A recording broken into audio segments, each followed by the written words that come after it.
السلام عليكم ورحمة الله وبركاته. إن الحمد لله نحمده ونستعينه ونستغفره ونعوذ بالله من شرور أنفسنا ومن سيئات أعمالنا من يهده الله فلا مضل له ومن يضلل فلا هادي له وأشهد أن لا إله إلا الله وحده لا شريك له وأشهد أن محمدا عبده ورسوله أما بعد.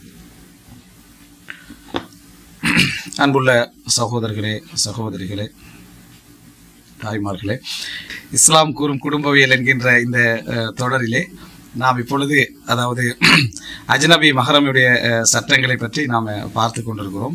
அதில் ரசூல் ஸல்லல்லாஹு அலைஹி வஸல்லம் சொன்னாங்க, ஹர்ரிமு மினர் ரதாஅத்தி மா துஹர்ரிமுன பிஹி மினன் நஸப். நஸபில் பரம்பரையில் நீங்கள் எதையெல்லாம் உங்களுக்கு மஹரமாகுமோ அத்தனையும் என்ன செய்யுங்க, இதில் மஹரம். ரசூல் ஸல்லல்லாஹு அலைஹி வஸல்லம் அவங்கள்ட்ட வந்து இந்த அபு குவைஸ் என்றவர் ஆயிஷா அவங்கள்ட்ட வந்து அனுமதி கேட்குறாங்க. ரைட்டா, அபு குவைஸ் வந்து ஆயிஷா ரலியல்லாஹு வந்து அனுமதி கேட்குறாங்க. அனுமதி கேட்ட நேரத்தில் அந்த செய்தி எப்படி வருதுன்னு சொன்னால், இது பால்குடியோடு சம்மந்தப்பட்டது. அதாவது அஃப்லஹ் வந்து ஆயிஷா ரலியல்லாஹு வந்து அனுமதி கேட்குறாங்க. அஃப்லஹ் யார் அப்படி என்று சொன்னால் அபு குவைஸ் என்றவருடைய சகோதரர். இந்த அபு குவைஸுடைய மனைவிட்ட தான் ஆயிஷா ரலியல்லாஹு பால் இருந்திக்கிறாங்க சின்ன வயசில். அபுல் குவைஸுடைய மனைவிட்ட அப்படின்னா இவர் தந்தை அந்தஸ்து. இப்போ அவங்கள்ட்ட மனைவிட்ட பால் இருந்தினாங்கன்னா இவங்க என்ன தந்தை அந்தஸ்துக்கு வருவாங்க. இப்போ தந்தையுடைய சகோதரர் தான் அஃப்லஹ். அந்த பால்குடி தந்தையுடைய சகோதரர் தான் அஃப்லஹ் வந்து அனுமதி கேட்குறாங்க. ஹிஜாபுடைய வசனம் இறங்கின பின்னால். அப்போ ஆயிஷா சொன்னால் நான் அனுமதிக்க மாட்டேன், அது அனுமதி இல்லை. ஃபைன் அஹாஹு அபுல் குவைஸ் லைஸு அர்தானி, அவர் எனக்கு பால் விட்டலையே அப்படின்றாங்க ஆயிஷா ரலியல்லாஹு. அவர் எனக்கு பால் விட்டலையே, வலாக்கின் அர்தாஅத்னி இம்ராத்து அபுல் குவைஸ், எனக்கு பால் ஊட்டியதெல்லாம் என்ன, அதாவது அபுல் குவைஸுடைய மனைவி தான் எனக்கு என்னது பால் ஊட்டியதுன்றாங்க. ரசூலாங்க வராங்க. நான் இந்த விஷயத்தை ரசூலாங்கிட்ட சொன்னேன், இப்படி என்னது பால்குடி தந்தையுடைய சகோதரர் அஃப்லஹ்ன்ட்டு அனுமதி கேட்டால் நான் அனுமதி கொடுக்கல அப்படி. ரசூலாங்க சொன்னாங்க, ஏன் நீ அனுமதி கொடுக்கல, உங்களோட பெரிய தந்தை அப்படின்றாங்க. உங்களோட தந்தையுடைய பெரிய தந்தை சகோதரர் தான் அவர் அப்படின்றா. பால்குடி வரவில் அவங்கள பெரிய தந்தை அந்தஸ்துக்கு வராங்களே, அப்போ எதே விளக்கம் சொல்கிறாங்க, இன்னர் ரஜுல் அவர் எனக்கு பால் விட்டலையே அப்படின்றாங்க ஆயிஷா ரலியல்லாஹு. திருப்பி சொல்கிறாங்க, எனக்கு பால் ஊட்டியது அபுல் குவைஸுடைய மனைவி தான் என்றாங்க. அப்போ ரசூலுல்லாஹ் சொல்கிறாங்க, இதனி லஹு, அனுமதி கொடுங்க, ஃபஇன்னஹு அம்முக்கி தரிபத் யமீனுக், ரைட்டா, உங்களோட வலது மண்ணை கவட்டும், அனுமதி கொடுங்க, என்ன அவங்களோட பெரிய தந்தை அப்படின்றாங்க, அதை பெரிய அந்த தந்தையுடைய சகோதரர் அப்படின்னு சொல்கிறாங்க. அப்போ இந்த இடத்துல ரசூலுல்லாஹி ஸல்லல்லாஹு அலைஹி வஸல்லம் ஆயிஷா அவங்களுக்கு ஒரு விளக்கம் மறுபடி சொல்லலை. ஆயிஷா அந்த அந்த நியாயத்தில் நிற்கிறாங்க. ரசூலுல்லாஹ் மார்க்க ரீதியாக அவங்களுக்கு சகோதரர் தான், அவங்களுக்கு அனுமதி தான், பெரிய தந்தையுடைய சகோதரர் தான் அப்படின்னு சொல்லி ரசூல் ஸல்லல்லாஹு அலைஹி வஸல்லம் அவங்க சொன்னாங்க அப்படின்றது விளங்கு. அப்போ இதுலேருந்து இதில் செய்தியில் வருது, உர்வா சொல்கிறாரு, ஆயிஷா ரலியல்லாஹு அவங்கள்ட்ட இந்த அறிவிக்கிறது உர்வத்தி இப்னு ஸுபைர். அவர் சொல்கிறாரு, கால உர்வா ஃபலிதாலிக கானத் ஆயிஷா தகூல், இதனால தான் ஆயிஷா அவங்க சொல்லுவாங்க, ஹர்ரிமு மினர் ரதாஅத்தி மா துஹர்ரிமுன மினன் நஸப். நஸப்ல பரம்பரை ரீதியாக நீங்கள் எதெல்லாம் மஹரம் சொல்லுவீங்களோ அதெல்லாம் பால் குடிச்ச அந்த உறவுல எல்லாமே என்ன செஞ்சிடும், வந்து தந்தையுடைய தந்தை அந்த அந்த பட்டியல் அப்படியே என்ன செஞ்சிடும், வந்துவிடும். அது அந்த மாதிரி நீங்கள் நடைமுறைப்படுத்துங்கள் என்று சொல்லி சொன்னதான ஒரு செய்தியை பார்க்குறோம். இப்போ ஒரு கேள்வி என்னடா, அதாவது ஒருவர் திருமணம் முடிச்சுக்கிறார். திருமணம் முடித்து வயிற்றில் பிள்ளைக்கு டைமில் வைஃபை என்ன செஞ்சிட்டார், டைவோர்ஸ் பண்ணிட்டார், அவர் போயிட்டார். இவங்களுக்கு புள்ள கிடைக்கிது, புள்ள பிறந்து அவங்க 2 வருஷமாக பால் ஊட்டிக்கின்ற டைமில் அவங்க என்ன செய்கிறாங்கன்னு சொன்னால், இன்னொரு ஆளுக்கு பால் ஊட்டுறாங்க, இன்னொரு பெண்ணுக்கு பால் ஊட்டுறாங்கன்னு வைங்களேன். அந்த நேரத்தில் இந்த நேரத்தில் வந்து அவள் புள்ள பிறந்து ஒரு 40-50 நாளில் இன்னொரு கல்யாணம் முடிச்சிடுறா அந்த பெண்மணி. இப்போ யார் மஹரம், இந்த புதுசாக கல்யாணம் முடித்த ஒரு மஹரமா, அல்லது ஏற்கனவே டைவர்ஸ் பண்ணார் அவர் மஹரமா? ஏண்டா இந்த பால் உடைய உருவாக்கத்துக்கு இவர் சொந்தம் இல்லை, அந்த குழந்தைக்காக பால் அவங்களுடைய இதில் உருவாகினதுக்கு சொந்தம் யார் இல்லை, இப்போ முடிச்சிக்கிறவர் அல்ல, அதுக்கு முழு காரணமாகிறவர் அவர் தான். அதனால் அதுக்கு சொல்லுவாங்க லபனுல் ஃபஹ்ல் என்ற ஒரு மஸ்அலத்து லபனில் ஃபஹ்ல் அப்படின்னு. இல்லைங்களா, இந்த லபனுக்கு காரணமானவங்க, இந்த பால் ஊறுதலுக்கு காரணமானவர் தான் இதில் என்ன செய்வார், மஹரம் ஆவார். இவர் என்ன செய்ய மாட்டார், மஹரம் ஆக மாட்டார். இந்த அடிப்படையில் மஹரம் ஆக மாட்டார். மற்ற அடிப்படையில் மஹரம் ஆகுவார். இன்னொரு அடிப்படையில் அது என்ன அப்படின்னு சொன்னால், தாய் முடித்த கணவர் அடிப்படையில் அந்த சட்டம் என்ன செய்யலாம், அதுக்குள்ளே வரலாமே தவிர இதில் என்ன செய்ய மாட்டார், மஹரம் ஆக மாட்டார். இது சொல்கிற லபனுல் ஃபஹ்ல் என்ற மசாலா. இதில் நிறைய இன்னும் மசாலாக்கள் எல்லாம் என்ன செய்யுது இருக்குது. உதாரணமாக ஒரு பெண் திருமணம் முடிச்சிக்கிறான். திருமணம் முடிச்சு ஒரு புள்ள வந்து என்ன செஞ்சுட்டு பிறந்துட்டு. இதுகிட்ட தேவையில்லை, நான் சும்மா இதுக்காக சொல்கிறேன். இந்த மசாயில் எவ்வளோ பெருசுன்னு சொல்லி முகனியில் இமாம் இப்னு குதாமா இது மாதிரி நிறைய மசாலாக்களை கொண்டு வருவார். முடிச்சிட்டார். 1 வருஷம் புள்ள பிறந்து 1 வருஷத்தில் நிற்கிது. இப்படி இருக்கிற டைமில் அந்த காலத்தில் வந்து வசதியாக இருந்தால் நல்ல நல்ல மக்களாக இருந்தால் சின்ன வயசுலேயே அக்குது பண்ணிடுவாங்களே. சேர்றது தான் பருவ வயசுக்கு போகிற சேர்றது. அக்குது சின்ன வயசுலேயே என்ன செஞ்சுருவாங்க, அவனுக்கு இதில் முடிச்சு தாரேன்னு அக்குது பண்ணி விட்ருவாங்க. இப்போது இன்னொரு பொம்பளை பிள்ளைக்கு குடும்பத்தில் யாரோ ஒரு பொம்பளை பிள்ளை பிறந்து இவர் சொத்துக்காரன்றதுனால அக்குது பண்ணிட்டாங்கன்னு வைங்க. யார்? இந்த கணவருக்கு அக்குது பண்ணிட்டாங்க. திருமணம் அவங்களுக்கு முடிச்சதுன்னு அக்குது பண்ணிட்டாங்க. முதலாம் மனைவி அவங்க பாலை ஊட்டி விட்டான்னு வைங்களேன். முதலாம் மனைவி இவர் யாருக்கு அக்குது பண்ணி வச்சுக்கிறா அந்த புள்ளையை எடுத்து பாலை ஊட்டி விட்டால் இப்போ என்ன, திருமணம் ஹராமாகுமா? திருமணம் ஹராமாயிரும். திருமணம் என்ன செஞ்சிடும்? ஹராமே. பால் குடி தாயின் இடத்துக்கு என்ன செஞ்சிருவா? வந்துடுவா. அப்போ இவருக்கு என்ன, இவர் தந்தை லிஸ்ட்டுக்கு ஆகிடுவார், முடிக்கலாத லிஸ்ட்டுக்கு என்ன செஞ்சிருவார்? அந்த அக்குது ஃபசகாயிரும், முடிஞ்சுது. இப்படியான மசாலால இந்த காலத்தில் நம்ம கற்பனை பண்ண இல்லாது. சரியா? அந்த காலத்தில் அந்த உறவுகளை பேண்டது, அதனால் வந்து சொந்தத்தை விட்டு வெளியே போகக்கூடாது. இன்றைக்கு சொந்தத்தை விட்டு வெளியே போடான்னு சிந்தனை இருக்குது, ரூட்டு இல்லை. அங்கே வந்து அதெல்லாம் வெளியே போகக்கூடாது, அப்படி இப்படியெல்லாம் இருக்குது. இந்த மாதிரி சம்பவங்களும் நடந்தெல்லாம் என்ன செய்யுது இருக்குது. அக்கதையும் அவங்க இதையும் புரிஞ்சிருந்ததுனால அப்போ இதுக்கெல்லாம் வந்து என்ன இந்த மசாலாக்கள் இதோட இந்த ரதாஅத் வந்து எப்படியெல்லாம் இதில் சம்மந்தப்படும் என்றதுக்கு இது ஒரு முக்கியமான ஒரு பகுதி. நாங்கள் இது சம்பந்தமாக முழுசாக விரிவான விளக்கம் ஹதீஸ்களோட பால்குடி உறவு சம்பந்தமாக ரதாஅத் வருமே குடும்பவியல்ல, அதில் நம்ம முழுமையாக என்ன செய்வோம், அதை பேசுவோம். இன்னொரு செய்தி என்னென்னா, இப்போ வந்து இது நாங்கள் பேசினதெல்லாம் முறையான அந்த உறவுல சப்ஜெக்ட்.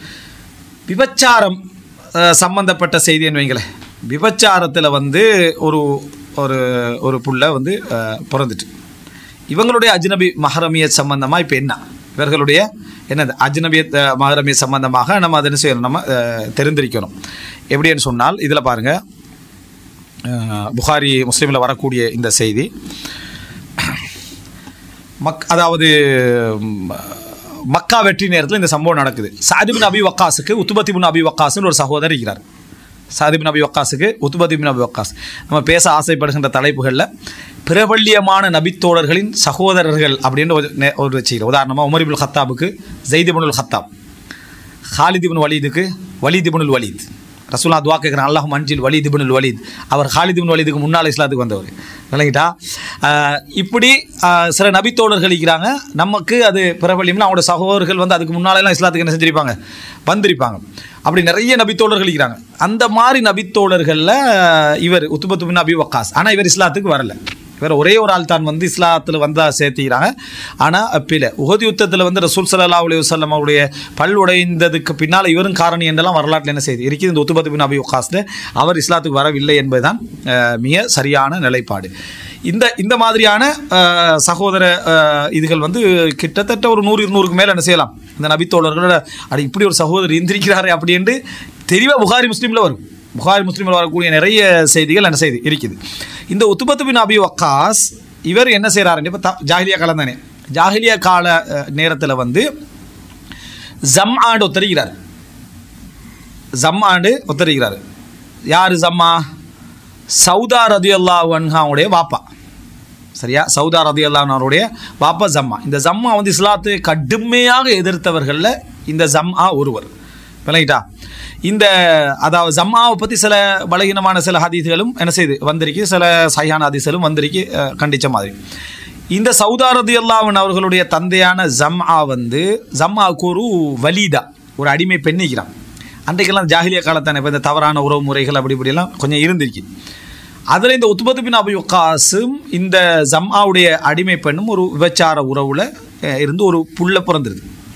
ஒரு புள்ள பிறந்துருது. இந்த மாதிரி தவறான இதில் புள்ள பிறந்தா இன்றைய காலத்தில் வந்து சொந்த பிள்ளைங்க விட்டுட்டு ஓடுற காலம் இது. அன்றைக்கு புள்ள உறவை வந்து ஸ்ட்ராங்காக பிடிச்சிக்கொள்வாங்க. புள்ள உறவை வந்து ஸ்ட்ராங்காக பிடிச்சிக்கொள்வாங்க. ஏண்ட புள்ளன்னு தவறாக பிறந்தாலும் ஏண்ட பிள்ளை நின்றுவாங்க. தவறாக பிறந்தாலும் அது ஏண்ட புள்ளேன்னு நின்றுவாங்க. இதுதான் அந்த ஜாஹிலியத்துக்கு நம்மளோட ஜாஹிலியத்துக்குள்ள வித்தியாசம். அது ஏண்ட புள்ளை. அப்படி நிறைய மசாலாக்களை நீங்கள் என்ன செய்ய பார்க்கலாம். இப்போ உபைதுல்லா பின் ஜியாத் வரலாற்றில் நம்ம வரலாற்றில் படித்தோம். ஜியாது இந்த மாதிரி விஷயங்கள்லாம் அதில் இருக்குது. இப்போ இந்த ஜம்மாவுடைய அடிமை பெண் மூலம் உத்பத் பின் அபி வக்காஸ். இப்போ அடிமை பெண் யார்? ஜம்ஆடு. அப்போ ஜம்மாவுக்கு தான் அங்கே முழு உரிமை மிகு. இங்கே நடந்தது விபச்சாரம். அடிமை பெண்ணுடன் விபச்சாரம் என்ற சட்டத்தை இஸ்லாம் என்ன செய்யுது, பேசுது. அப்படின்னா ஒரு கைதியாக இருந்தாலும் அதுக்குள்ள உரிமை அந்த சமுதாயத்தில் பாதுகாக்கப்பட்டு அந்த தவறான உறவில் நடந்தால் அதுக்குரிய தண்டனை என்னன்றதெல்லாம் பாதுகாக்கப்பட்டிருக்கு. இதில் என்னென்னா சஅத் இப்னு அபி வக்காஸ்கிட்ட இவர் வசியத் பண்ணுறார். உத்பத் இப்னு அபி வக்காஸ் சொல்கிறாரு, வந்து இப்னு அஹி சொல்கிறாரு, இந்த இப்னு அஹி கது அஹித இலைய ஃபிய, அவர் ஒரு வசியத் பண்ணுறார், இந்த ஜம்மாட அடிமை பெண்ணுடைய புள்ள வந்து ஏண்ட புள்ள தான் அப்படின்றார். சரியா? ஜம்மாட அடிமை பெண்ணுடைய புள்ள வந்து அப்போ என் சகோதரனுடைய மகன், இவருடைய சகோதரனுடைய மகனாக அவர் வருவார் அப்படின்றார். மக்கா வெற்றி நேரம் வந்து இவர் அந்த பிள்ளை கண்டு எடுக்கிறார் சஅத் இப்னு அபி வக்காஸ். அப்போ வந்து அப்து இப்னு ஸம்மா சௌதா ரலியல்லாஹு சகோதரர் அப்து வந்து அவர் என்ன சொல்கிறாருன்னா, அஹி ஏண்ட சகோதரர், சட்டப்படி அவர்தான் சகோதரர். இப்போ யார் எவர்ன்றது ஒரு சைடில் விடுங்க, அவருக்கு எப்படி பிறந்தாருன்றதெல்லாம் தெரியாது. ஏண்ட சகோதரர் ஜம்ஆவுடைய அடிமை பெண், அப்போ ஏண்ட வாப்பாவுடைய அடிமை பெண்ணுடைய பிள்ளை, அப்போ எனக்கு என்ன சகோதரன், அப்படி என் வாப்பாட பிள்ளை என் சகோதரன் வப்னு வலீதத்தி அபி, என் வாப்பாவுடைய அடிமை பெண்ணுடைய மகன் உலித அலா ஃபிராஷிகி. அலா ஃபிராஷின்னு அவர் இந்த ஃபிராஷின்ற வார்த்தை வரும், அவருடைய விருப்பிலே பிறந்தார்னு வரும். அப்படின்னா அவருடைய அவருக்கு கீழே இருக்கிற நேரத்தில் பிறந்தார், அவங்களுக்கு கீழே இருக்கிற நேரத்தில் பிறந்தார். ஃபதசாவகா இலன் நபி ஸல்லல்லாஹு அலைஹி ரசூலுல்லாஹ்ட்ட வருது, இது ரசூலுல்லாஹ்ட்ட இது வருது, நம்மளோட மகனோட சகோதரன் இடத்துக்கு வருது. இது இந்த மாதிரி ஒரு சப்ஜெக்ட் பிள்ளைக்கு கூட என்ன செய்யாது, எங்கள் காலத்தில் வராது. அப்போ போன உடனேயே ஃபகால சஅத் இப்படி சொல்கிறார், இப்னு அஹி என்ற சகோதரனுடைய மகன், அவர் சொல்கிறார் என்ற சகோதரனுடைய மகன் உத்பத் இப்னு அபி வக்காஸ் மகன் கது அஹித இலைஃப் எனக்கு ஒப்பந்தம் பண்ணிக்கிறாரு. ஃபகால அப்து இப்னு ஸம்மா, இதில் இன்னொன்றுமே அந்த சகோதரனுடைய மகனிடக்குள்ள இவங்களுக்கு கீழே அந்த உரிமை வரும், அவர்கிட்ட இருக்கிறதெல்லாம் இவருக்கு என்ன செய்யும் உரிமையாகும், அது இருக்குது. ஆனால் அதை விட இப்படி ஒரு விஷயம் இருக்கக்குள்ள வாதிப்பாங்களான்னு நினச்சி பாருங்கள், அதை நம்ம யோசிக்க வேண்டிய விஷயம். ஃபகால அப்து இப்னு ஸம்மா, அப்து இப்னு ஸம்மா சொல்கிறார், அஹி அவர் என்ற சகோதரன் வப்னு வலீதத்தி அபி உலித அலா ஃபிராஷி, என்ற தந்தையுடைய அடிமை பெண்ணுடைய மகன் அவருடைய சொந்தத்தில் இருக்கிற டைமில் பிறந்தது. ஃபக்கால ரசூல் ஸல்லல்லாஹு அலைஹி வஸல்லம், மக்கா வெற்றியில் தான் அப்து இப்னு ஸம்மா இஸ்லாத்துக்கு வரார். நீங்கள் பாருங்கள் இஸ்லாத்துடைய நீதியை, அப்து இப்னு ஸம்மா அப்போ தான் இஸ்லாத்துக்கு வரார். சரியா? சஅத் இப்னு அபி வக்காஸ் ஆரம்ப தியாகிகளில் ஒருவர். வழக்கு வந்தோடனே ரசூலுல்லாஹ் சொல்கிறாங்க, ஹுவ லக்க யா அப்து இப்னு ஸம்மா, அப்து இப்னு ஸம்மாவே உங்களுக்கு தான் சொந்தம், உங்களுக்கு தான் அவர் சொந்தம். தும்ம காலன் நபி, பின்னர் ரசூலுல்லாஹ் சொன்னாங்க, அல் வலதுலில் ஃபிராஷ், யாருடைய விருப்பில் இருக்கும் பொழுது, அப்போ யாருடைய சொந்தத்தில் இருக்கும் பொழுது அந்த பிள்ளை பிறந்ததோ அந்த குடும்பத்துக்கு தான் அந்த பிள்ளை என்ன சொந்தம். விபச்சாரமே நடந்த அந்த புள்ள பிறந்தாலும் அந்த புள்ள யாருக்கு சொந்தம்டா, எந்த குடும்பத்தில் இருக்கிற நேரத்தில் அந்த உரிமையில் இருக்கிற டைமில் பிறந்து அவங்களுக்கு தான் சொந்தம். வலில் ஆஹிரி அல் ஹஜர், விபச்சாரம் செய்தவனுக்கு கல் தான் நாங்கள் சொல்லலாம், விபச்சாரம் செஞ்சவருக்கு கல் தான். அப்படின்னா உத்பத் இப்னு அபி வக்காஸ் உசுரோட இஸ்லாமிய ஆட்சிகள் இருந்தால் அவருக்கு மரண தண்டனை, கல்லடிச்சு மரண தண்டனை தான் என்ன செஞ்சிக்கும் கிடைச்சிருக்கும் அப்படி என்று சொல்லி ரசூலுல்லாஹி ஸல்லல்லாஹு அலைஹி வஸல்லம் என்ன செய்கிறாங்க, அதாவது சொல்கிறாங்க. இன்னொரு அர்த்தம் இதில் என்னன்னு சொன்னால் ஹஜர் அப்படின்னா தடை, ஹஜர்ன்னு சொல்கிறதுன்னு தடை, அவனுக்கு எதுவும் இல்லை. இதில் இந்த அர்த்தம் என்ன செய்யலாம், இதில் நம்ம சொல்லலாம். ரைட். இப்படி சொன்ன உடனேயே இப்போது ரசூலுல்லாஹ்களுக்கு இவர் யார், ரசூல் ஸல்லல்லாஹு அலைஹி வஸல்லம் அவங்களுக்கு யார், சௌதா ரலியல்லாஹு அன்ஹு அவர்களுடைய இப்போ சகோதரன். சௌதா ரசூலுல்லாஹ்களுக்கு யாரப்போ மச்சானடாயிரும். சௌதா ரலியல்லாஹுக்கு சொந்த சகோதரனா சௌதா ஹிஜாப் போட வேண்டிய அவசியம் இல்லை. ரசூலுல்லாஹ் சொல்கிறாங்க, எஹ்தஜிபி மின்ஹு, சௌதாவே ஹிஜாப் போட்டுக்கங்கண்ணா. ரசூலுல்லாஹ் சொன்னாங்க, சௌதாவே சகோதரன் தீர்ப்பளிச்சிட்டாங்க. ரசூலுல்லாஹ் சௌதாவே நீங்கள் ஹிஜாப் போடுங்கன்றாங்க. இங்கே தான் சட்டம் வித்தியாசப்படுது. சொந்த சகோதரன் விபச்சாரத்தில் பிறந்ததின் காரணமாக அங்கே தந்தையிட இது கன்ஃபியூஸ். தந்தை வந்து இப்போ இங்கே என்ன தெரியாது, விபச்சாரத்தில் பிறந்துக்குதா இல்லையான்றது ரெண்டாவது. சில வேளை விபச்சாரத்தில் பிறக்காமல் இருந்தேன்னு வைங்களேன், பிரச்சனை வந்துட்டேன். இந்த இடத்துல அவங்களுக்கு தான் சொந்தம், தாய்க்கு தான் சொந்தம். ஆனால் நீங்கள் ஹிஜாப் போட்டுக்கங்க, அதில் வருது லிமா ரா மின் ஷபஹி பி உத்துபா அப்படின்றாங்க.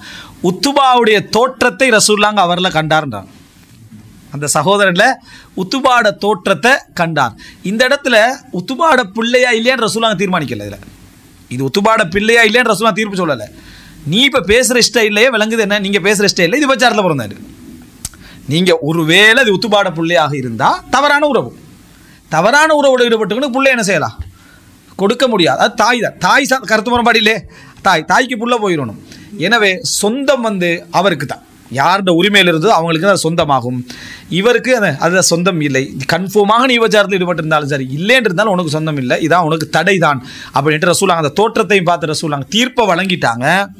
ஆனால் ப்ராக்டிக்கலி ரசூலுல்லாஹ் ஹிஜாப் போடுங்கன்னு சொன்னாங்க. அதில் வருது ஃபமா ரஆஹா ஹத்தா லகியல்லாஹ், அவர் மரணிக்கின்ற வரைக்கும், யார் அந்த அந்த அடிமை மரணிக்கின்ற வரைக்கும் இவர்களை அவரால் காண முடியவில்லை, காணலை. சௌதாவை ஃபமா ரஆஹா காணவே இல்லைன்ட்டான்.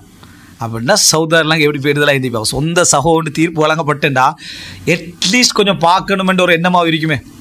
சொந்த சகோதரன் தம்பி என்று சொல்லப்படுது, என் வாப்பாடு இது கீழே பிறந்தது, கொஞ்சம் பார்ப்போம் அப்படி என்ன சொல்லப்படணும். ஃபமாரா காணவில்லை. உதவிகள் சில வேலை செஞ்சிருக்கலாம், அதெல்லாம் நடந்திருக்கலாம். கண்ணால் என்ன செய்யலை, காணவில்லை. ஃபமாரா ஹத்தா லக்கி அல்லாஹ். ஏன்னா ரசூல் ஸல்லல்லாஹு அலைஹி வஸல்லம் மனைவிமார்களுக்குரிய சட்டம் இதில் மட்டும்தான் டிஃப்ரெண்ட். அதாவது ஹிஜாப் அவங்களுடைய முகமறைப்பு மட்டுமல்ல, அவங்களுடைய ஷுஹூஸுகளையும் காணப்படாது. ஷுஹூஸ்ன்னா அவங்களுடைய இருப்பையும் காணக்கூடாது, அவங்க இருக்கிறது விளங்கக்கூடாது சட்டம். அதாவது ரசூலான மனைவி இருக்கிறாங்க அப்படின்னா அவங்க இருக்கிறாங்கன்றது விளங்கக்கூடாது. அவங்க ஃபேஸ் கவர் பண்ணி என்ன பண்ணியிருந்தாலும் சரி செய்யக்கூடாது. ஹிஜாப்னா ஒரு ஹவுதஜில் தான் வருவாங்க. அவங்க ஒரு பல்லாக்குள்ளே தான் அவங்க இருப்பாங்க, ஒரு திரைக்குள்ளே தான் அவங்க என்ன செய்வாங்க இருப்பாங்க.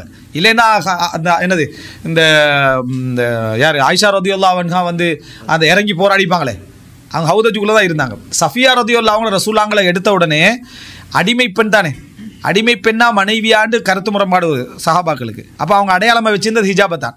ரசூலாங்க ஹிஜாபை போட்டாங்கடா, திரை போட்டு அது ஹவுதஜுக்குள்ளே எடுத்துட்டாங்கன்னா அவங்க மனைவி, திரையை போடலேண்டா அவங்க வந்து மனைவி இல்லை, திரையை போட்டாங்க எல்லாருக்கும் மனைவின்னு விளங்கிச்சு.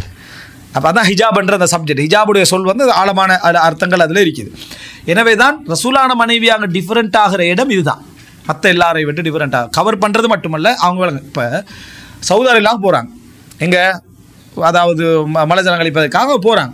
உமர்லாம் கண்டுட்டு நீங்கள் தான் போகிறேன் எங்களுக்கு தெரியுமென்றார் உமர்றதுல. அவங்க அப்புறம் அவங்க ஃபேஸ் கவர்மெண்ட் தான் போகிறாங்க, எல்லாம் மறைச்சிக்கிட்டு தான் போகிறாங்க. நீங்கள் தான் போகிறேன்னு தெரியுமென்றார். அப்படின்னு எடுத்த அவங்க விளங்கக்கூடாதுன்னு நினச்சாங்க. அவங்க அப்போ தான் ரசூலா உங்களோட தேவைகளுக்கு இப்படி போகிறது உங்களுக்கு என்ன அனுமதி அப்படின்னாங்க. உங்களோட தேவைகளுக்கு போகிறது உங்களுக்கு அனுமதி, இரவுல மறைஞ்சிக்கன்னு நீங்கள் இப்படி தேவைகளுக்கு போகிறது உங்களுக்கு அனுமதின்னு சொன்னாங்க தான் பார்க்குறோம். இப்போ இதில் இருந்த எல்லாரும் என்ன சொல்கிறாங்கன்னா, தந்தை அதாவது விபச்சாரம் என்ற உறவில் யாராவது ஒரு பிள்ளை பிறந்துட்டா அவனுடைய பார்வையில் வந்து இவ தாய் தான் சொல்லலாம். அவன் சொல்லணும் எப்படின்னா தாயோட தான் சொல்லணும், தாயோட சம்மந்தப்படுத்தி தான் அதை சொல்லணும். இப்போ ஜியாத் இப்னு சுமையான்னு வாங்க, ஜியாத் இப்னு சுமையானா ஜியாத் இப்னு சுமையா அப்படி தான் அதை சொல்லுவாங்க. அப்போ ஜியாத் இப்னு சுமையானா சொல்லுவாங்களே தவிர அதாவது ஜியாத் அல்லது ஜியாத் இப்னு அபி, ஜியாத் இப்னு அபி தந்தையின் மகன் ஜியாத், தந்தை யாரும் தெரியாது, ஜியாத் இப்னு அபி. முஆவியா ரலியல்லாஹு அன்ஹு செஞ்சாங்க ஜியாத் இப்னு அபி சுஃபியான், ஜியாத் இப்னு அபி சுஃபியான். அபு சுஃபியானுடைய அந்த தவறான அந்த இதில் பிறந்ததாகத்தான் வரலாறு.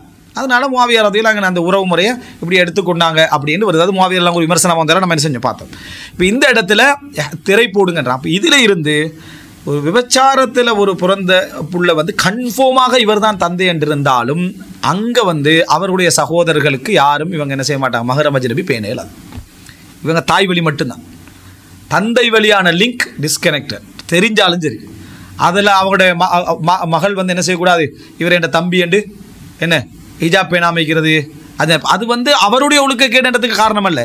அந்த தந்தை உறவில் வழியில் ஆகிரி அல் ஹஜர் விபச்சாரம் செஞ்சவருக்கு கல் தான் அப்படின்ட்டு. அப்போ அவரே தந்தையாக இருந்தாலும் சரி.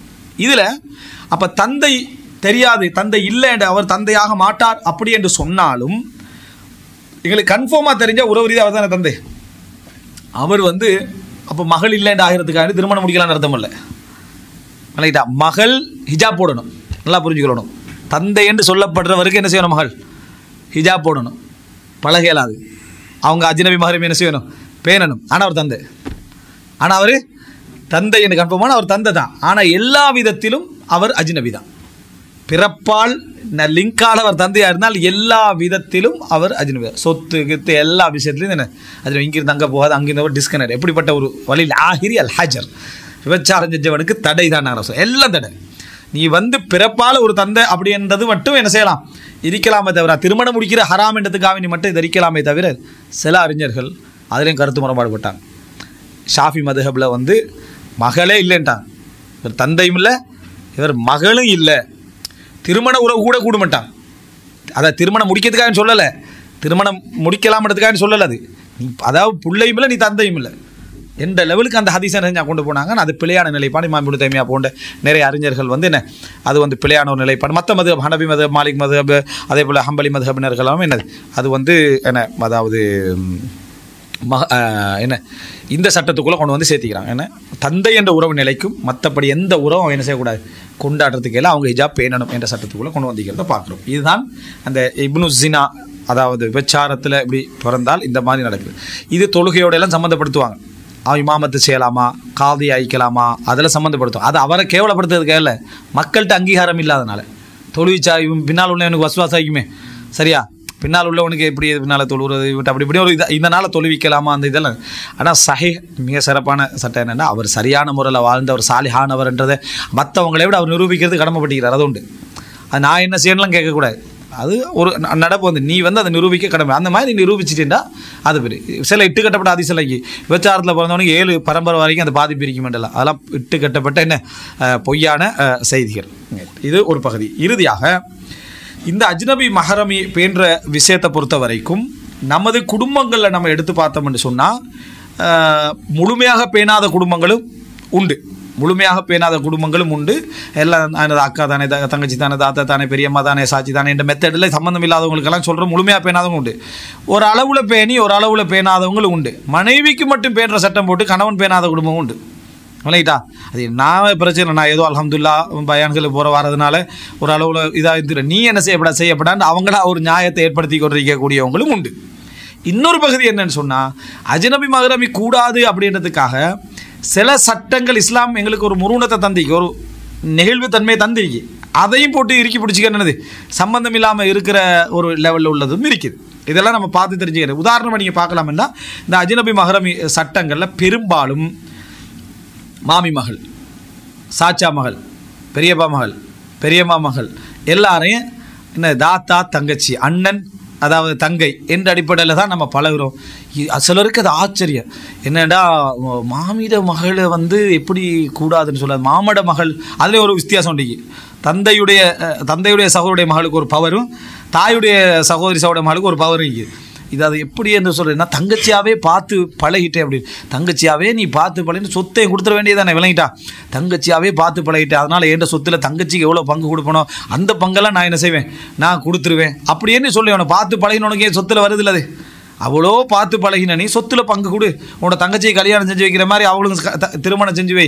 பழகிறதுக்கு மட்டும்தான் சட்டம் சொல்லிக்கிறாய். தங்கச்சி மாதிரியே பார்த்து பழகிட்ட பொய்யா இல்லையா? தங்கச்சி மாதிரியே பார்த்து பழகிட்டா ஏன் சொத்துலேயும் தங்கச்சி மாதிரியே கூட உனக்கு அது வரும். சொத்தில் வந்தோடனே அது தங்கச்சி இல்லையே, இஸ்லாமிய அடிப்படையில் கொடுக்க வேண்டிய அவசியம் இல்லையேன்னு அங்கே வந்துடுறான்.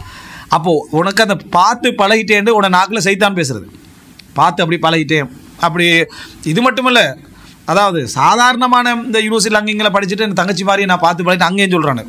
அங்கேயே தங்கச்சி மாதிரி நான் பார்த்து பழகிட்டேன் அப்படின்னு சொல்கிறேன். தங்கச்சி மாதிரி பார்த்து பழகலை, இன்னும் நீ மற்ற மாதிரி பார்க்கறதுக்கான சூழ்நிலை இன்னும் வரலை. அதான் அர்த்தம். அந்த சூழ்நிலை வந்து உனக்கு விளங்கு தங்கச்சி இல்லைன்னு. அது வந்துட்டேன்னா தங்கச்சி இல்லைன்னு விளங்க மட்டும் புரிஞ்சுக்கணும். அப்போ இதில் நீங்கள் பார்க்கலாம் என்னென்னா, அப்போது பெரியம்மட மகள் அது இதுலேயும் வளர்ந்தவங்க வளராதவங்க எப்படி ரெண்டு. நம்ம பிறந்த காலத்திலிருந்தே அவங்க நம்மளே வளர்த்திருப்பாங்க. அவங்களுக்கு ஒரு 40 வயசுக்கு நம்மளுக்கு ஒரு 15 வயசு இருக்கும். அவங்க 50 ஆகுள்ள நம்ம ஒரு தாய்ந்த ஸ்தானத்தை பார்ப்போம். தாய்ந்த ஸ்தானத்தில் பார்க்கக்கூடாண்டெல்லாம் இல்லை. அவங்க என்னை வளர்த்தவங்க அந்த கண்ணியம் அதோடலாம் நம்ம என்ன செய்யலாம் பார்க்கலாம். ஆனால் அஜ்னபி மஹ்ரமி வேணும். இப்போ ஒரு தாய் வந்து ஒரு பிள்ளையை வளர்க்குறா, பால் கொடுக்கல, வளர்த்தா நிச்சயமாக அவங்க என்ன சிந்தனைக்கு அந்த பிள்ளைக்கு இல்லை தாய் மாதிரி என்ன சிந்தனை தான் என்ன செய்ய இருக்கும். ஆனால் அஜ்னபி மஹ்ரமி என்ற சட்டம் பேரப்படாது. அதெல்லாம் இருக்கும். தாயுடைய அந்தஸ்தில் சில டைமில் குழந்தையாக இருந்து வளர்த்தவங்களுக்கு அந்த பார்வை தான் என்ன செய்யும் இருக்கும். அப்போது என்னை தாய் மாதிரி வளர்த்தவ அப்படின்னு தான். இப்போ உம்மு ஐமன் எடுங்களேன், ரசூலாங்களுக்கு அஜ்னபியா இல்லையா? உம்மு ஐமன் வந்து ரசூல் ஸல்லல்லாஹு அலைஹி வஸல்லம் அஜ்னபி தான். விடுதலை செஞ்ச பிறகு அஜ்னபி தான் அவங்க. அப்போ உம்மு ஐமன் அஜ்னபியாக இருந்தாலும் கூட வளர்த்த தாய் என்ற அந்தஸ்தை ரசூலா என்ன செஞ்சாங்க, கொடுத்தாங்க. பேணுதல் சரியாயிருச்சு. மார்க்க எல்லைகளோட அபாயா போட்டு அந்த இதுகளோட நீங்கள் உறவை பேணிலும் அவங்களுக்குரிய மரியாதை, அவங்களுக்கு கொடுக்க வேண்டிய கண்ணியம், அவங்களுக்கு கொடுக்க வேண்டிய என்ன ரெஸ்பெக்ட், எல்லா அஜ்னபி பெண்களை விட அவங்களுக்கு கூடுதலாக நீங்கள் என்ன செய்கிறது, மதிக்கிறது, உதவுறது, இதெல்லாம் என்னது ஒரு பிழையொண்டல்ல. இப்போ ரசூல் ஸல்லல்லாஹு அலைஹி வஸல்லம் ஹதீஜா ரலியல்லாஹு அவங்களுடைய நண்பிகளுக்கு என்னது இறைச்சிகள் எல்லாம் பங்கு வைப்பார்கள்னா அவங்கள அஜ்னபி தான். ஆனால் ரசூலா பங்கு வைக்கிற அந்த கண்ணியத்தோடு ரசூலா என்ன செஞ்சாங்க, அதில் நடந்து கொண்டாங்க. ஸோ கண்ணியம் பேண வேண்டிய அளவுலான அஜ்னபி இதெல்லாம் இருப்பாங்க. நம்மளோட தாத்தால, நம்மளோட தங்கச்சிமார்கள், நம்மளே பார்க்குற விஷயங்களில், நம்மளோட பெரியம்மா மக்களில், சாட்சி மக்களில் உபகாரம் செஞ்சு ஒரு அண்ணன் மாதிரி அவங்க என்ன செஞ்சிருப்பாங்க, இருந்திருப்பாங்க. சட்டமென்று வரக்குள்ள நீங்கள் அண்ணன் சொல்லிக்கங்க, தங்கச்சின்னு சொல்லிக்கங்க, தாத்தா, அதெல்லாம் பிரச்சனை இல்லை. சட்டமென்று வரக்குள்ள அவர் அஜ்னபி தான், நான் என்ன அதான் அஜ்னபி தான் என்ற அந்த அம்சத்தில் அவங்க நடந்து கொள்ளணும். ஆடை ஒழுக்கத்திலையும் தான், பேசுகிறதுலையும் தான், முன்னுக்கு பின்னுக்கு வாரதுலையும் தான் அந்த சட்டம் என்ன செய்யணும், பேணப்பட வேண்டும். இதுதான் நீங்கள் பிரதானமான ஒரு அம்சம். இப்போ சிலர் திருமணம் முடிக்கிறாங்க.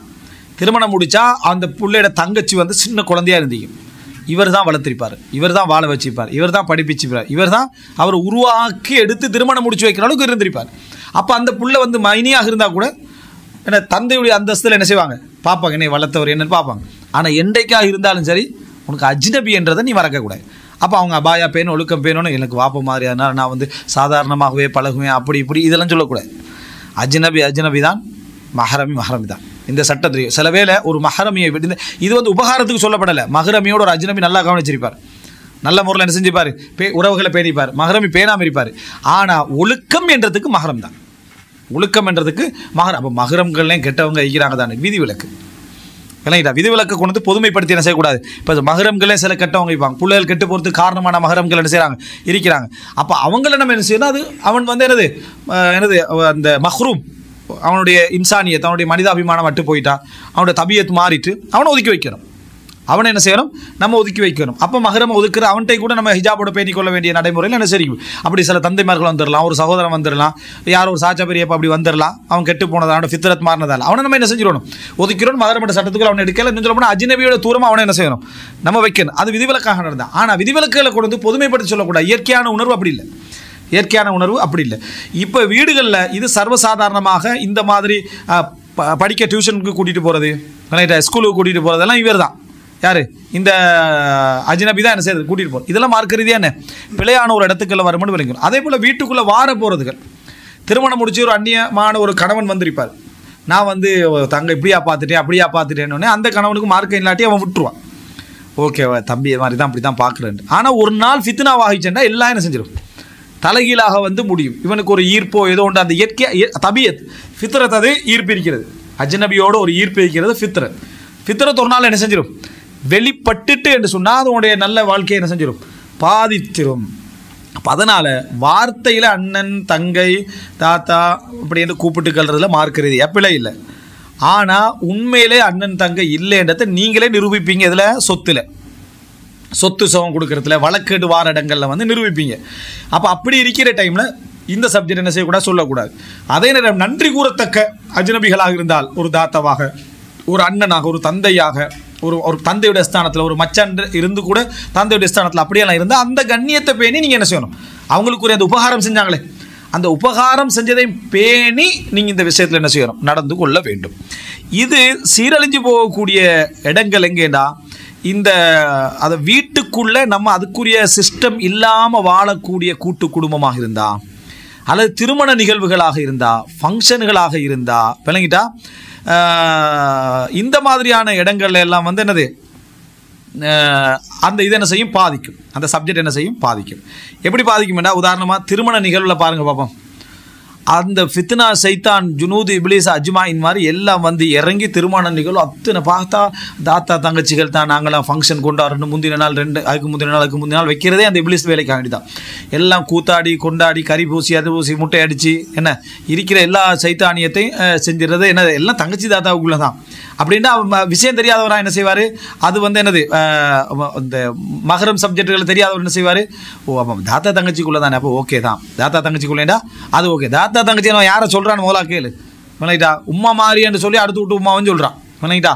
தாத்தா மாறின்னு அடுத்து விட்டு தாத்தாவும் என்ன செய்கிறான் சொல்கிறான். அது உனக்கு ஒரு வேளை அந்த தாயோட அந்த ஸ்லீக்கலாம். ஆனால் நீ அஜ்னபி இடத்தை என்ன செய்யக்கூடாது, அங்கே மறக்கக்கூடாது. கல்யாண கொண்டாட்டங்களை இதை பார்க்கலாம். அதே போல் இந்த அதாவது வீட்டுடைய சிஸ்டத்தில் சர்வசாதாரண முந்தான இல்லாமிக்கிற டைமில் என்ன செய்வார், தம்பி மாறி என்று உள்ளவர் வருவார், மச்சன் மாறி உள்ளவர் என்ன செய்வார் வருவார். அவங்களும் சர்வசாதாரண மார்க்கம் படித்தவங்க, மார்க்கத்தை விளங்கினவங்க, இதை பேணாமல் இருக்கிறான். அப்படின்னா ரெண்டு குறைபாடு உண்டு. அல்லாஹ்வுடைய சட்டங்களை பற்றிய அறிவின்மை, மார்க்க சட்டங்களை பற்றிய அறிவு கொடுக்கப்படணும். சின்ன வயசுலேருந்தே மார்க்க சட்டங்களை பற்றிய ஒரு அறிவு கொடுக்கப்படணும். இதான் மஹரம், இதான் அஜ்னபி. ரெண்டாவது ஊட்டி வளர்க்கப்படணும். மார்க்க சட்டங்கள் பற்றி அறிவு கொடுக்கப்படணும். ரெண்டாவது ஊட்டி வளர்க்கப்படணும். ஏன்னா சட்ட அறிவு கொடுக்கப்பட்டோன்னே என்ன செய்கிறாங்கன்னு சொன்னால் ஒரு சின்ன ஒரு துணி ஒன்று எடுத்து இப்படி போட்டுக்கிறாங்க. என்ன கேட்டால் முந்தானை போட்டிக்கிறாங்களா, எங்கே அந்த முந்தானை தேடி பார்த்தா அது தச்ச மாதிரி அதோட சேர்த்து ஒரு சின்ன துணி, அந்த அஜ்னபி வந்துட்டாரா அப்படி ஒரே போடு சின்ன துணியை போட்டுக்கிறது. இந்த துணி தானே அஜ்னபி. அஜ்னபிக்கு எப்படி இருக்கணும் சட்டை, நம்ம ட்ரெஸ்ஸை சொன்னோம். இந்த டோட்டல் ட்ரெஸ்ஸும் பேணப்படணும். இந்த டோட்டல் அல்லது களத்தில் மட்டும் அப்படியே சுற்றி அஜ்னபி வந்துட்டாருண்டு, திடீர்னு அஜ்னபி வந்துட்டாருன்னே அந்த ஒரு அதுவும் வீட்டுக்கு வியாபாரியாக வரக்கூடிய மீன் வியாபாரிகள் இருக்கலாம், சரிங்களா? தொழிலில் மற்ற த்ரீ வீலர்கள் இப்படி தொழில் ஈடுபடக்கூடியவங்களாக ஆகிக்கலாம். அவங்க சில வேலை மார்க்கத்தை பேணுறவங்களாக ஆகிக்கலாம், பேணாதவங்களாக ஆகிக்கலாம். அவங்களோட பேர் அவங்களுக்குன்னு தனி சட்டம் என்ன, அவங்க வளமையாக வீட்டுக்கு வரவங்க அப்படி வாரவர் மிச்சம் செல்லமாகவும் கூப்பிடுறாரு. அவர் ஒரு பேரை சொல்லி கூப்பிட்ற, இவங்களும் போகிறது, நக்கல் அடிச்சுக்கிறது, நகைச்சுவை பேசிக்கிறது, நம்பிக்கையானவர். நம்ம ட்ரஸ்ட்டை பற்றி ஏற்கனவே பேசணும் விளங்கிட்டா. நம்பிக்கை தான், அதில் பிரச்சனை இல்லை. அது மார்க் எல்லைக்குள்ளே வைக்கணும் விளங்கிட்டா. இல்லைன்னா எல்லாம் தலைகளான செஞ்சிடும், ஒரு டைம் போயிடும். இது எங்கெங்கே எப்போ சைத்தான் எந்த நேரத்தில் அதை ஈர்ப்பை ஏற்படுத்துவான்னு தெரியாது. ஈர்ப்பை ஏற்படுத்தாண்டி அல்லாவுடைய சட்டம் இது. ஈர்ப்பை ஏற்படுத்தாட்டியும் அல்லாவுடைய சட்டத்தை நடைமுறைப்படுத்துறது தான் அல்லாஹ் தஆலா வமல்லம் யஹ்கும் பிமா அன்ஸலல்லாஹு ஃபஉலாயிக ஹுமுல் காஃபிரூன். அல்லாஹ் இறக்கிய சட்டத்தை யார் தீர்ப்பளிக்கவில்லை அவர்கள் காஃபிர்கள். அப்போ அல்லாவுடைய சட்டத்தை நம்ம வெறுக்கிற மாதிரியோ அல்லது விரும்பாத மாதிரியோ அல்லது பொருத்தம் இல்லாத மாதிரியோ நினைச்சாலே குஃப்ரில் என்ன செஞ்சிடும், போய் முடிஞ்சிடும். அப்போ நடைமுறையில் நம்ம அப்படி மாற்றம் செய்யக்கூடாது. இது இந்த மாதிரியான நிகழ்வுகளை பார்க்குறோம். ஒரு பெண் ஒரு ஆணோட வியாபார டீலிங் பண்ணுறது நிர்பந்தத்தில் தான் என்ன செய்யணும், அன்றைக்கி வேறு வழியில் என்ன பண்ணணும், இல்லைன்னா அபாயாக்கள் அந்த இஸ்லாமிய ஆடைகளோட பேத்து பண்ணணும். ஒரு இல்லாட்டி ஆணை வச்சு அதை என்ன செய்யணும், செய்ய வைக்கணும். இது சர்வசாதாரணமாக ஆண்கள் அப்படி வச்சுட்டு போகிறதுன்றது, விட்டுட்டு போகிற தையூஸ் மானக்கேடான விஷயத்தை வீட்டில் என்னது அனுமதிக்கிற மாதிரியான அம்சம். பயணங்களில் நம்ம சில விஷயங்கள் இருக்கு விதிவிலக்கான. இப்போ ஊருக்குள்ளே போகிற மகரம் இல்லாத பயணங்கள் இருக்கு. ஊருக்குள்ளே போகிற மகரம் இல்லாத பயணங்களில் ஹல்வத் என்ற ஒரு பகுதி. ஹல்வத்னா லா யஹ்லுவன்ன ரஜுலும் பிம்ரஅத்தின் இல்லா கான சாலிசுஹுமா ஷைத்தான். ஒரு ஆணும் ஒரு பெண்ணும் தனித்திருந்தால் மூன்றாவதாக ஷைத்தான் இருக்கிறான். இப்போ நமக்கு நம்பிக்கையான ஒரு த்ரீ வீலர், ஒரு ஓட்டுநர் அல்லது ஒரு வாகனம் இருக்குது, நம்பிக்கையானவர், ட்ரஸ்ட்டு இருக்கிறதுல. அதே நேரம் ஊருக்குள்ளே பயணம், மகரம் போக நிபந்தனை இல்லாத ஊருக்குள்ளே பயணம், நம்பிக்கையானவர். ஒரு தேவைக்காக 2-3 பெண்கள் சேர்ந்து ஊர் எல்லைக்குள்ளே போகிற மார்க்கத்தில் பிழை இல்லை. மார்க்க எழுதில் பிள்ளையில் 2-3 பெண்கள் சேர்ந்து போகிறோம். ஏன்னா ஒரு பெண்ணும் ஒரு ஆணும் தனிச்சிருக்கக்கூடாது. 2 பெண்ணோ ஒரு 3 பெண்ணோ நம்மளோட குடும்பத்துக்கு நம்பிக்கைக்கு ஒரு வெளியொன்று இருக்குது, நம்பிக்கையான ஒருவரோடு ஒரு பிரயாணங்கள் மகரம் எல்லைக்குள்ளே, அதாவது அந்த பிரயாண எல்லைக்குள்ளே போகிறது வாரது மார்க்கத்தில் என்ன தடை இல்லை. அதுக்கு என்ன ஆதாரமாக ரசூல் ஸல்லல்லாஹு அலைஹி வஸல்லம் என்ன செய்கிறாங்க, அஸ்மா ரலியல்லாஹு அன்ஹா ஒரு பிரயாணத்தில் வச்சு ஏறுங்கன்னு சொல்கிறாங்க. அப்போ ரசூலுல்லாஹ் அந்த இடத்துல அஜ்னபி, சரியா, ஏறுங்கன்னு சொல்கிறாங்க. ஆனால் பலர் அந்த இடத்துல ஈக்கிறாங்க. அது அதில் ஏறினாலும் அவங்களுக்கு என்ன அந்த இடத்துல என்னது ஒரு தொடுகை இல்லாத அளவுக்கான தூரத்தில் ஏறலாம். அப்படி ஏறி போகிறதுனால மார்க்க ரீதியாக எந்த விதமான அதாவது பிழை இல்லை அந்த இடத்துல. இப்போ இந்த அடிப்படையில் பிரயாணங்கள் போனால் அது மார்க்க ரீதியாக பிழை இல்லை. ஆனால் நம்பிக்கையானவர்னா என்ன, அவர் நகைச்சுவை பண்ணுவார், ஜோக் பண்ணுவார், அப்படி தான் அவர் ஃபன் ஆகிப்பார், அப்படின்னா நம்பிக்கை இல்லை. ரைட்டா, ஃபன் ஆகிப்பாரா நம்பிக்கையா, அதில் என்ன அந்த இஸ்லாமிய அடிப்படைகளை பேணி ஒரு கண்ணியமாக என்ன செய்வார், போவார் வருவார். மற்ற மாதிரி இந்த மாதிரி பெண்களோட பேச்சு கொடுக்குற தேவையான பேச்சை தவிர வேறு எதுவும் கொடுக்க மாட்டான்றதான் நம்பிக்கை. அவர் சரியான நம்பிக்கை, அவர் அல்ஹம்துலில்லாஹ் என்ற தம்பியோட நான் அவரை நம்புவேன் என்று சொல்கிறார். ரைட்டா, அதுக்கு என்ன சம்பந்தம், நம்பிக்கையும் அந்த இஸ்லாத்துடைய சட்டமும் 2 கலந்திருக்கணும். அதே போல் இப்போ முஸ்லீம் அல்லாதவர்கள் இருக்கிறாங்க. இப்போ முஸ்லீம் அல்லாதவர்களை பொறுத்த வரைக்கும் அவங்க எங்களுக்கு எவ்வளோ நம்பிக்கையானவனாக இருந்தாலும் மார்க்கத்தை பேண மாட்டாங்கன்னு தெரியும். ஏன்னா அவங்க மார்க்க எல்லைக்குள்ளே இல்லை. அவங்க சில விஷயங்களை பேணுவாங்க, உங்களோட சட்டத்தில் அப்படி இருக்குதானே பேணுவாங்க தான். அவங்க எல்லாத்தையும் புரிஞ்சு பேணுறதுக்கு இல்லை. அதனால் அவர்களோட இந்த பயணத்தை நம்ம என்ன செய்யணும், நம்ம தவிர்த்து கொள்ளணும். முஸ்லீம் ஒருவரோடு போகிறது தான் சரி, முஸ்லீம்லையும் மாறிக்கணும். ரைட்டா, நம்பிக்கை அடிப்படையில் ஒரு முஸ்லீம் இல்லாதவன் சிறப்பாகிக்கலாம், ஒரு முஸ்லீம் சிறப்பு இல்லாதவனாக இருக்கலாம். ஆனால் இங்கே நம்பிக்கை மட்டுமல்ல, நம்பிக்கையோடு சேர்த்து மார்க்கத்தை பேன்றவனாக இருந்து மார்க்க இங்கே அதாவது எல்லைக்குள்ளே பிரயாண தூரம் அல்லாத ஊர் எல்லைக்குள்ளே 2-3 பேர் ஒரு பயணம் போயிட்டு வாரது தவறில்லை. இவங்களும் மார்க்கத்தை பேணும். இவங்க திரியலாம் அப்படி பழகிட்டாங்கன்னு சொன்னால் அந்த சகோர் மார்க்கத்தோடனே சில பேர் இருப்பேன். இவங்க ஊர்க்கதை அந்த கதை கணவனை பற்றி உள்ள கதையெல்லாம் அங்கே சத்தம் போட்டு பேசி அவனுக்கு ஃபுல் டீட்டெயில்ஸும் தெரியும். அவனுக்கு என்னது அப்படி என்ன முள்ளூட்டி எங்கே போகிறாங்க, எதுக்கு போகிறாங்க, என்ன செய்ய போகிறாங்க, என்ன கணக்கு வழக்கு எல்லாமே தெரியும். அவ்வளவு பேசுனா அவனுக்கு தெரிஞ்சாலும் பரவாயில்ல, தெரியாத அவன் குடும்பத்தால் மாற்றிடுறதால அவரை. அப்போ இது இப்போ அவரையும் கெட்டு போக வைக்கிற மாதிரியான ஒரு நிகழ்வு. எங்கேயாவது ஒரு கல்யாண பேச்சுவார்த்தை அந்த வீட்டில் முடிச்சிடாங்கப்போ அவ்வளோ பிரச்சனைக்குன்னு அவன் சொல்லுவான். வணக்கிட்டா ஏட்டா அவனுக்கு ஃபுல் டீட்டெயில்ஸ் தெரியும். அப்படி எல்லா வீட்லேயும் பிரச்சனை இருக்கும், ஆனால் அவனுக்கு டீட்டெயில்ஸ் தெரியுமே, அதனால் அவன் அத்தனைத்தையும் அவன் சொல்லக்கூடிய நிலைமையில் இருப்பான். இதே மாதிரியான விஷயங்கள், அதாவது வண்டிகளில் போகிறவார், அதை இப்போ நானா தம்பியின் அடிப்படையில் நானா தங்கச்சி அடிப்படையில் வண்டியில் ஏற்றி விடுறது, அப்போ இதெல்லாம் மார்க்க ரீதியான இன்றைக்கு நடைமுறையில் இருக்கக்கூடிய மிக மோசம். இதெல்லாம் தையூஸ். ரசூலுல்லாஹ் சொன்னா 3 பேர் சொர்க்கத்துக்கு நுழைய மாட்டாங்க. உண்டு மானக்கேடான விஷயத்தை தன் குடும்பத்தில் அங்கீகரித்தவர். அது மானக்கேடான விஷயம், ஒழுக்கங்கெட்ட விஷயம் என்று தெரிஞ்சு அதை அங்கீகரிச்சோம். அப்போ அஜ்னபி மஹரமியை பேணாமைக்கிறது ஒழுக்கங்கெட்ட லெவலில் ஒரு விஷயம் தானே. ஒரு பெரிய மானம் உடைய போகிற விஷயம் இல்லாது விட்டாலும் அது ஒழுக்கங்கெட்ட ஒரு விஷயத்தை நம்ம இந்த குடும்பத்தில் அங்கீகரிக்கிறோம்னு அர்த்தம். நிர்பந்த நிலையில் உனக்கு தவிர்க்க முடியாத சூழ்நிலைன்னு ஒன்று இருக்கும், அது உனக்கு ரப்புக்கு தெரியும், அது பொதுமைப்படுத்த இயலாது. அது அல்லாத கட்டங்களில் இந்த சப்ஜெக்ட் என்ன செய்யணும், மிகவும் கவனமாக இருக்குது. அதே போல் நண்பர்கள் சில உறவு மாறி இருப்பாங்க. ஃப்ரெண்ட் அவன் வந்து சரியான நம்பிக்கை, அவர் வந்து பேசுவார் போவார், விளங்கிட்டா, எனக்கு என்ன தம்பி மாதிரி அவன் வந்து ஃப்ரெண்ட் அவன் நகைச்சுவை எல்லாம் பண்ணுவான். நான் அதெல்லாம் பொருந்தி, எனக்கு இந்த அல்லா ரசூலுக்கு மாற்றமாக நடக்கிறவங்கள தான் பிடிக்காது. ஒன்னே தான் உனக்கு பிடிக்கக்கூடாது, விளங்கிட்டா. நீ இப்போ அல்லா ரசூலுக்கு மாற்றமாக தான் என்ன செய்கிறாய், நடந்து கண்டிக்கிறாய். இது அங்கீகரிக்கக்கூடாது, மானக்கேடான விஷயத்தை அங்கீகரிக்கிற மாதிரி ஒரு விஷயம் தான். ஏண்டா சில வேளை அவன் மார்க்கப்பட்டுள்ள பெண்ணாய்ந்தா உன்னை பற்றி அந்த நண்பரை பற்றி ஒரு நல்ல உணர்வு அவடத்தில் ஏற்பட்டால் மறைச்சு கொள்வா. ஆனால் உன்னோட வாழ்க்கையில் வெறுப்பு என்ன செய்யும், வெளிப்படும். இதெல்லாம் நம்ம ஏற்கனவே ட்ரஸ்ட்டில் என்ன செஞ்சோம், பேசினோம். இந்த பகுதி என்ன செய்யக்கூடாது, வரக்கூடாது. இந்த அஜ்னபி மஹ்ரமி பேணாமல் இருக்கக்கூடிய இதனால் பல மோசமான விளைவுகள், திருமணம் முடிச்சு வரக்கூடிய கணவனுடைய மனோநிலை எப்படின்னு தெரியாது. தனது வசுவாசிகளை அடக்கி ஒழுக்கப்படுத்தி வாழ்கிற கணவன் மாதிரி இருப்பாங்க, வசுவாசிகளை மெயின்டைன் பண்ண முடியாத கணவன் மாதிரி இருப்பாங்க. அவனுக்கு இந்த பெண்ணுடைய ஒவ்வொரு வரலாறும் அந்த இடத்துல என்ன செய்யும், டிஸ்டர்ப் ஆகிட்டே இருக்கும். அது டிஸ்டர்ப் ஆகிட்டே இருக்கும், அந்த அவனுக்கு கேள்வியாக வந்துகிட்டே இருக்கும். அப்போ அப்படியான உள்ளவனோட வாழ்க்கை என்ன செஞ்சிடும், ஒரு சீரழிவான ஒரு நிலைக்கெல்லாம் அதை என்ன செய்யும், கொண்டு வந்து சேர்க்கும் இடத்துல நம்ம மறந்துடக்கூடாது. எனவே அஜ்னபி மஹ்ரமி பேணுதல் என்பது அடுத்த இதில் வந்து அல்லாஹ்வுடைய சட்டங்கள் தெரியாதனால என்ன நடக்குன்னா, பொருத்தமான பெண்ணாக்கி திருமணம் முடிச்சு கொடுக்கல. தங்கச்சி பொருத்தமான பெண்ணாக இருக்கு, இவனுக்கு கேட்க போய் தங்கச்சி மாறி நம்ம வளர்ந்துட்டோம் தங்கச்சி, அதனால திருமணம் முடிக்கிறோம். ஆனால் அவனுக்கு நல்ல பொருத்தமாக இருக்குது, நல்ல உறவாக அந்த குடும்பத்தை பேணுறதுக்கு நல்ல வாய்ப்பாக இருக்குது. ஆனால் அவன் தங்கச்சி மைண்ட் செட்லேருந்து எனக்கு எடுத்துக்கலாமல் இருக்குது அப்படின்ட்டு உனக்கு இந்த என்னது ஒரு அறிவுகட்ட சைத்தானியத்து மைண்ட் செட்டு தான் அது. ஒரு அல்லாஹ் அனுமதிச்சோன்ட்டு உனக்கு முடிக்கலாமல் போகிற டிஸ்டர்பன்ஸ் வருதுண்டா, நீ அவனுடைய ஃபித்ரத்தை மாற்றி விட்டானதான் அர்த்தம். அப்போ அந்த மாதிரியான லெவலுக்கெல்லாம் என்ன செஞ்சுருப்பாங்க, இதில் மாறி இருப்பாங்க. இதெல்லாம் மார்க்க ரீதியாக என்ன தவிர்க்கப்பட வேண்டிய, நம்ம உணரப்பட வேண்டிய மிக முக்கியமான ஒரு விஷயம்.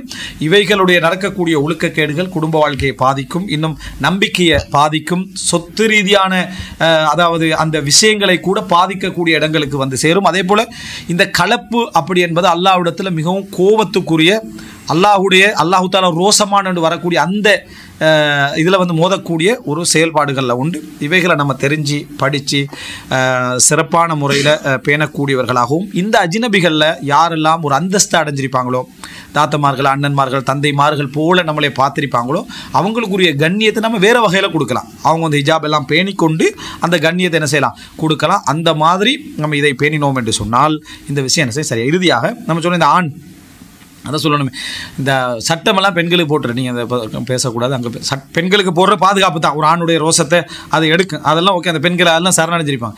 இவர் அந்த பெண் வந்து மார்க்கம் இல்லாமல் வந்து வாழ்கிறதுக்கு வந்திருக்கும். சாரி, அவர் சட்டம் போட்டால் நம்ம செய்யணும், மார்க்கு கட்டுப்பாடோடு வைக்கணும், மார்க்கத்தை விளங்கி வந்து இவரை பார்த்தா இவர் எல்லாரோடையும் சிரிக்கிறது, எல்லாரோடையும் பேசுறது. அப்போ அந்த பெண்ணு கேட்கணுமா இருக்கீங்க, ஒரு வருஷத்துக்கு ஒரு நீங்கள் எப்படி பழகுறீங்கன்னு என்னை பற்றி பேசக்கூடாது, விளங்கிட்டா. எனக்கு ஒரு விளக்கம் இருக்குது, நான் ஒரு மார்க்க பின்புலத்தில் அப்படியே புடம் போட்டு வளர்க்கப்பட்டவன் என்று அவளுக்கு ஏதாவது ஒரு தத்துவத்தை சொல்லி அவளுக்கு அந்த மார்க்கத்துடைய அந்த பெருமதி இல்லாமாக்கிறது.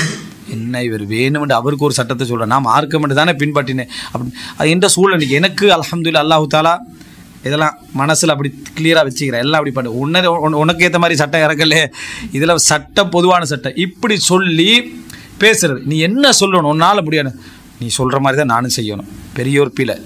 எனக்கு இந்த இடத்துல எல்லாம் நான் இது எப்படி செய்கிறேன்னு விளங்கலை, நான் இன்ஷா அல்லாஹ் முழுசாக தவிர்ந்து கொள்கிறேன். இதுக்கு அவர் அப்படி என்று பேசினா அவர் மாற்றம் வரன்னு சொல்லலாம்.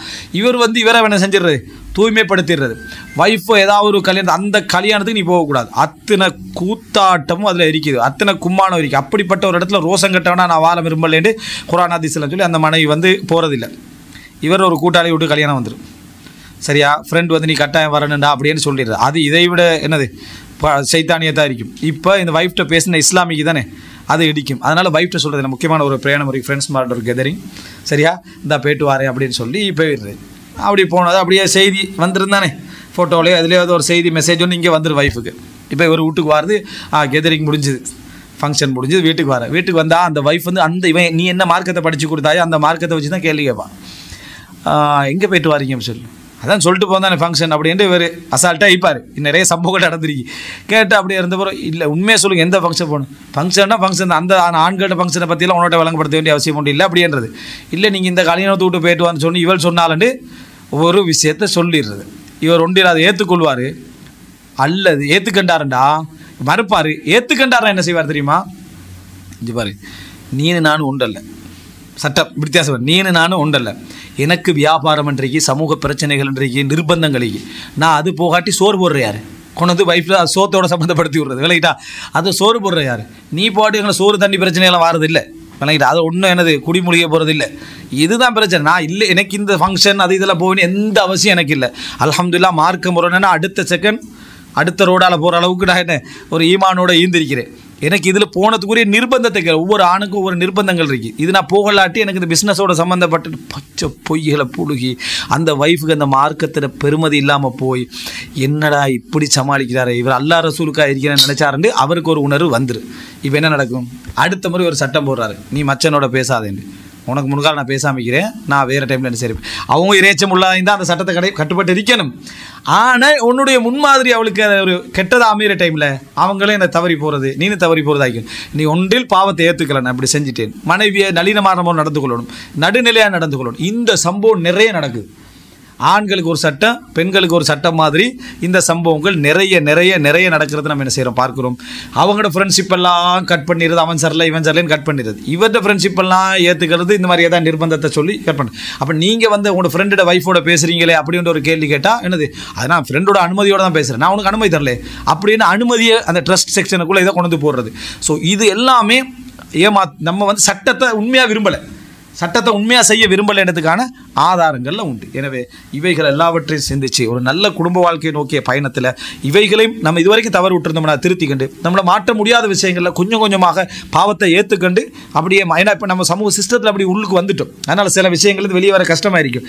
அதை அப்படியே உருவாக்கி அந்த முறையில் கொண்டு போய் நம்ம சேர்க்கிறதுக்கு அல்லாஹு தாலா போதுமானவன். ஹாதா மா இந்தி வல் இல்மு இந்தல்லாஹ் வ அகூலு கௌலி ஹாதா வ அஸ்தக்ஃபிருல்லாஹ் லி வ லக்கும். அஸ்ஸலாமு அலைக்கும் வரஹ்மத்துல்லாஹி வபரகாத்துஹு.